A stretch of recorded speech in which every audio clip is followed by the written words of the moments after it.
Саламатсыңар балдар. Бүгүнкү сабактын темасы информациялык укук жана информациялык коопсуздук. Сабакка даярбызбы балдар? Анда сабакты баштайбыз. Бүгүнкү сабактын максаты бул информацияга арыз областында укуктук тейлөө жөнүндө маалымат аласыңар. Экинчи бул программалык камсыздоону колдонуудагы укуктук нормалар жөнүндө үйрөнөсүңөр.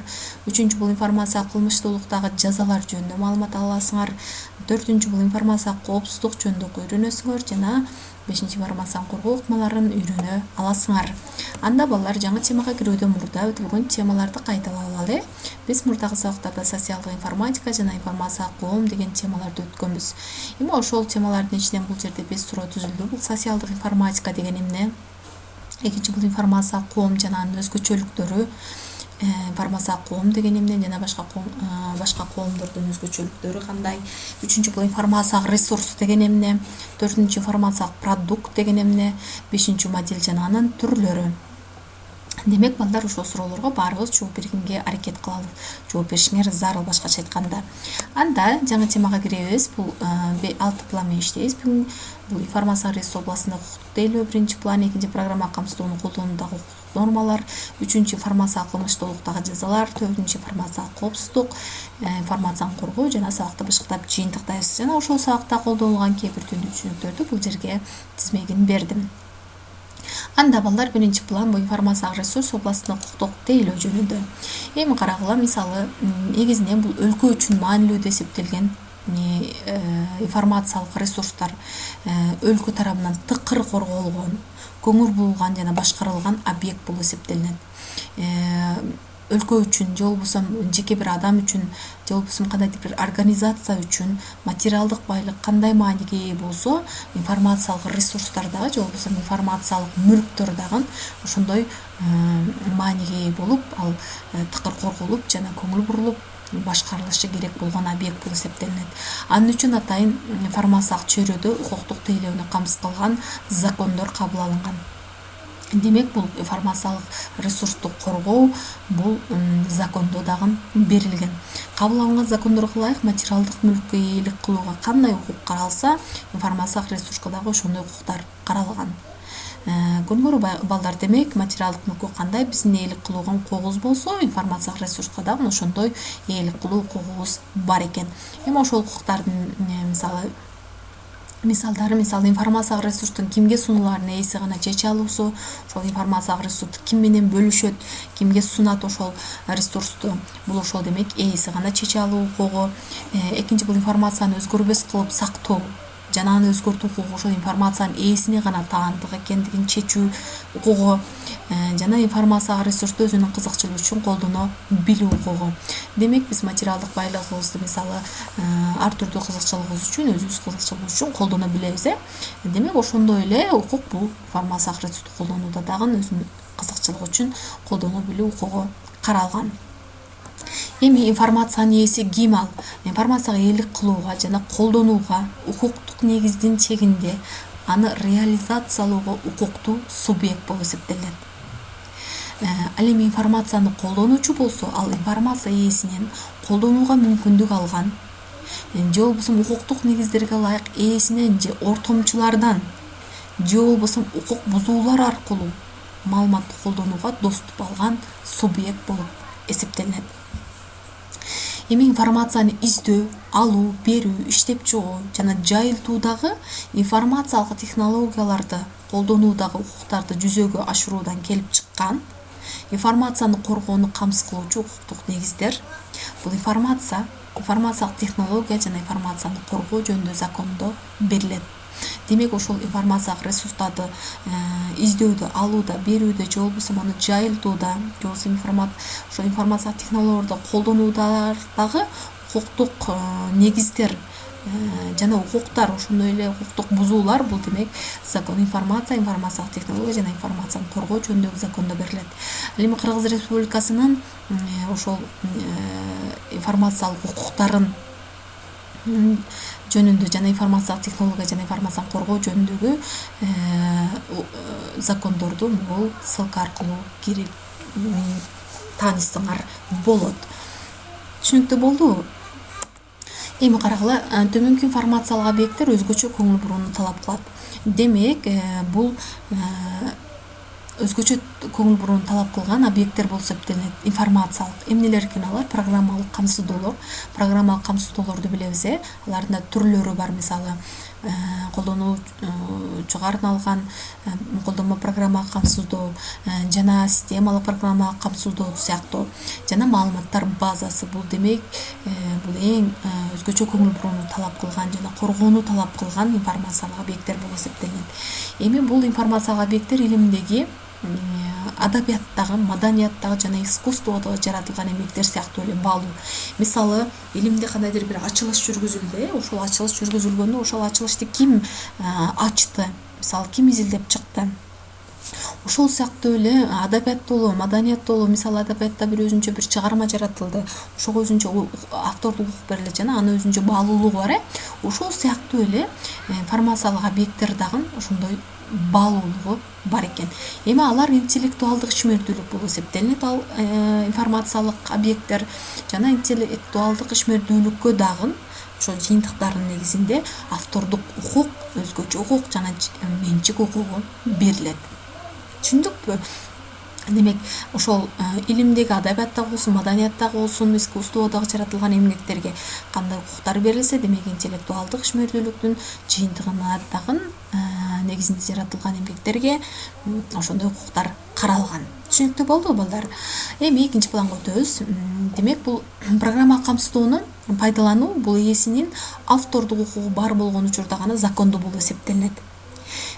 Демек, ошол программа камсыздоону сен автордук укугуң болгон учурда гана ал закондуу болуп эсептелет экен, аны пайдалана алуу.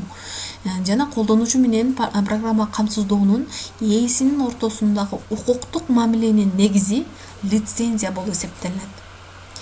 Силер уксаңар керек, бул лицензияланганбы же лицензияланган эмеспи деген мисалы суроо пайда болушу мүмкүн. Кандайдыр бир программа камсыздоо сатып алуунда. Эми карагыла, программа камсыздоого лицензия деген эмне? Бул ошол программа камсыздоого автордук укук менен корголгон программа камсыздоону колдонууга жана жайылтууга берилген укуктук документ болуп эсептелет. Демек, биз мисалы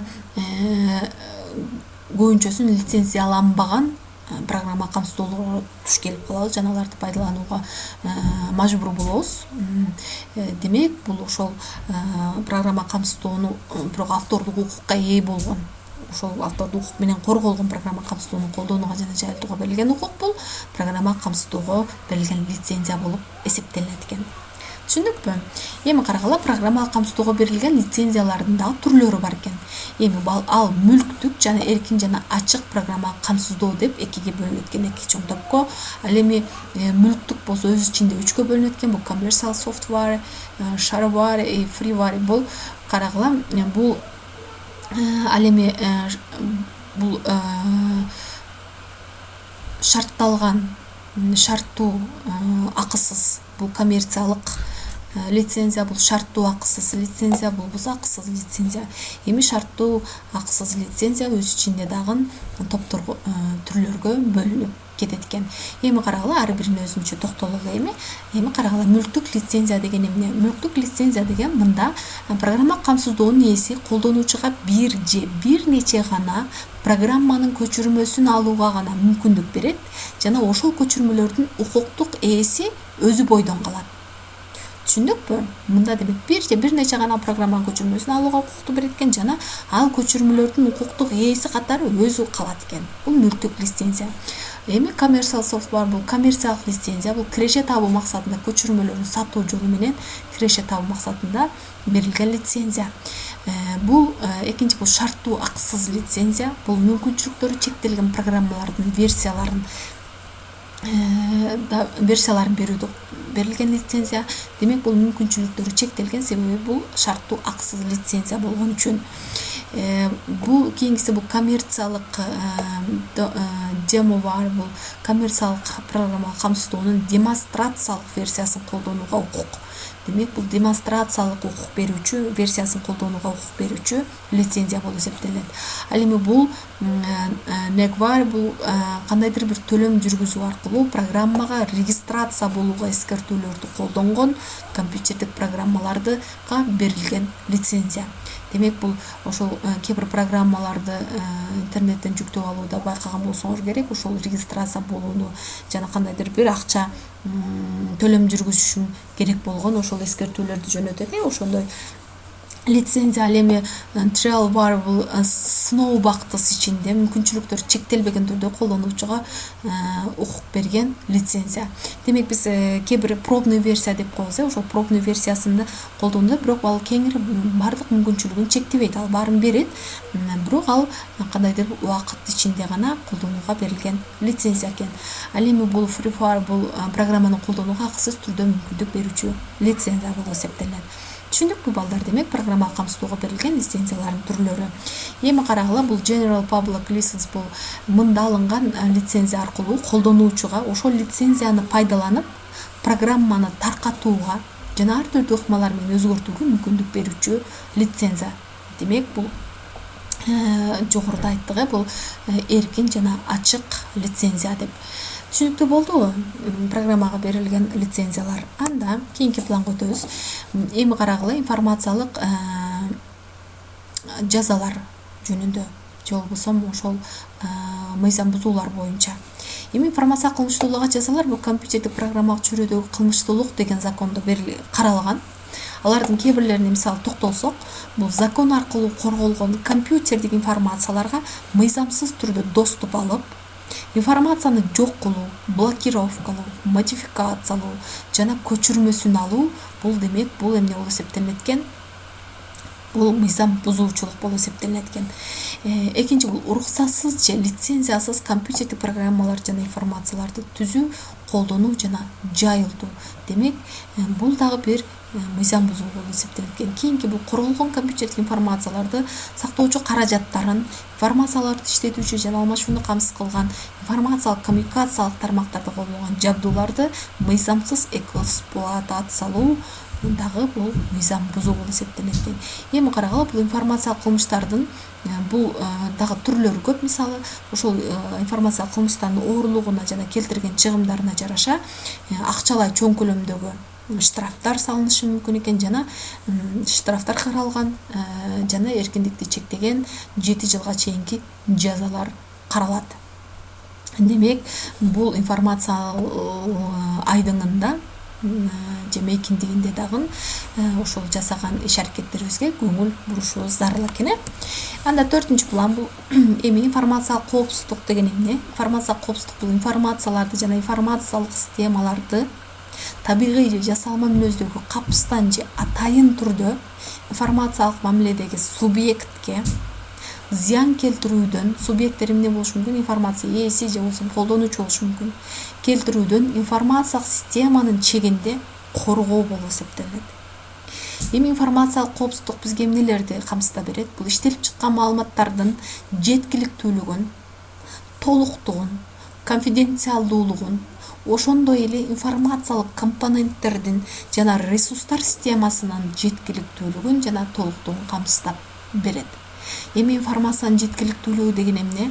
Бул субъекттердин информацияга болгон доступ укугу, аны берилген белгилүү убакыт ичинде тоскоолдуксуз реализациялоо мүмкүндүгү болуп эсептелет. Түшүндүкпү балдар? Эми информациянын толуктугу деген эмне? Бул информацияны сактоо жана алмашуу процессинде анын ички мазмунунун жана структурасынын сакталышы. Демек, бул толуктугу деген ошо кандайдыр бир информацияны бир башка бир жөнөтүүдө же болбосо сактоодо ошол ички мазмуну жана структурасы толук сакталышы. Бул информациянын толуктугу. Жана информациянын конфиденциалдуулугу. Конфиденциалдуулугу бул коргоонун жогорку деңгээлин талап кылган информациянын түрлөрүн коргоо касиети. Демек, кээ бир информациялар ошол информациянын коргоонун жогорку деңгээлин талап кылат. Ал информациялар эмнелер болушу мүмкүн? Мисалы, колдонуучунун жеке маалыматы болушу мүмкүн, кредит карталарынын данныйлары, же болбосо маалыматтары жана пароль жана логиндер сыяктуу маалыматтар бул ошол информациянын коргоонун жогорку деңгээлин талап кылат. Түшүнүктүү болдубу балдар? Анда 5-чи план информацияны коргоо.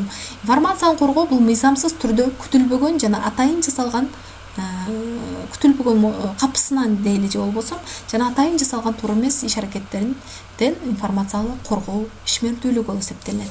Эми мыйзамсыз атайын жасалган иш аракет аркылуу атайын мисалы ошол информация кандайдыр бир зыян келтирүү максатында жасалган бул иш аракет, бул ал эмнелер аркылуу ишке ашышы мүмкүн, программалар, вирустар аркылуу ишке ашышы мүмкүн. Демек, мыйзамсыз атайын жасалган иш аракет аркылуу информацияга зыян келтирүү вирустар аркылуу ишке ашат.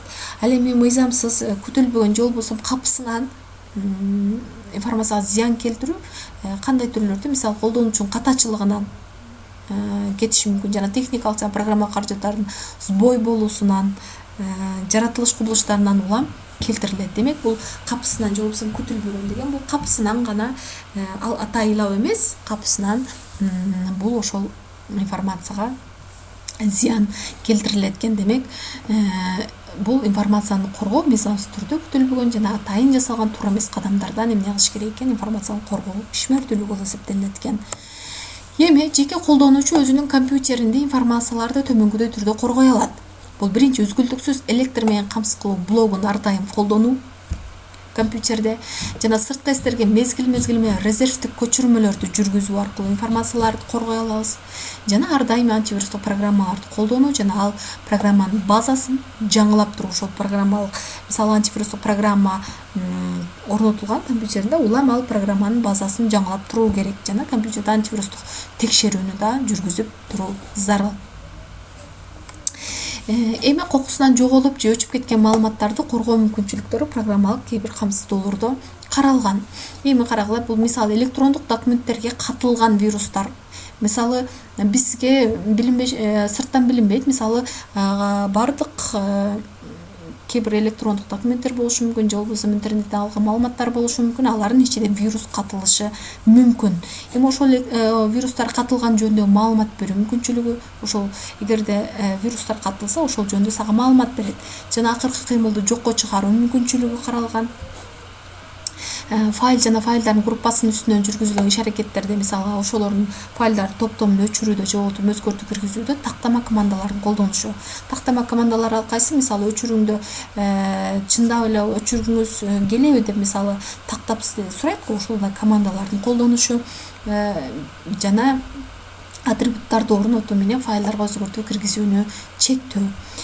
Демек, бул ошол кокусунан жоголуп же өчүп кеткен маалыматтарды коргоо мүмкүнчүлүктөрү ушундай иш аракеттер менен каралышы мүмкүн. Түшүндүкпү? Эми карагыла, информацияларды дагы жогорку деңгээлде коргоо үчүн техникалык каражаттарда шифрлөө системасы колдонулат. Демек, информацияларды дагы да жогорку деңгээлде коргоо үчүн бул шифрлөө системасы колдонулат экен. Эми криптография деген түшүнүк бар. Бул криптография бул информациянын толуктугун коргоо жана шифрлөө ыкмалары менен алектенүүчү илим болуп эсептелет. Анын жардамы менен электрондук кол коюу технологиясы жасалма документтер жасоодо коргоп берет. Мисалы, азыр электрондук кол коюу технологиясы аябай өнүгүп келатат. Ошол аркылуу мисалы жасалма документтерди жасоодон алдын алууга жана аны сактанууга болот. Криптография демек бул шифрлөө ыкмаларын үйрөтүүчү жана информациянын толуктугун коргоону камсыз кылуучу илим болуп эсептелет экен. Түшүндүкпү балдар? Анда түшүнгөн болсок, балдар эми жогоркуда 5 планда айтылган маалыматтардын ичинде бул жерде 5 суроо түзүлдү. Эми ошол суроолорго жогоруда айтылган маалыматтардын ичинде жооп тапканга аракет кылгыла. Бул информация укуктар жөнүндө айтып бергиле. Экинчи бул лицензия жана анын түрлөрү, кандай түрлөрү бар экен, информация укук бузуулар, кайсы иш аракеттер информация укук бузуу болуп эсептелет экен, криптография деген эмне экен, информацияны коргоо кандайча жүргүзүлөт экен, жана ар бир жеке адам, жеке колдонуучу же болбосо информацияны кандай ыкмалар менен коргой алат экен. Ошол суроолорго баарыбыз жооп бергенге аракет кылалы. Жана бүгүнкү сабактын тапшырмасы бул теманы конспектлейсиңер, окуп түшүнөсүңөр жана ошол теманын негизинде схема түзгүлө. Бул демек информация деген эмне, ал информациянын кандай кандай укуктар каралган, кандай корголот, ошол маалыматтардын баарынан схема түзгүлө ошол тема боюнча. Түшүнүктүү болдубу балдар? Тапшырма анда саламатта калгыла.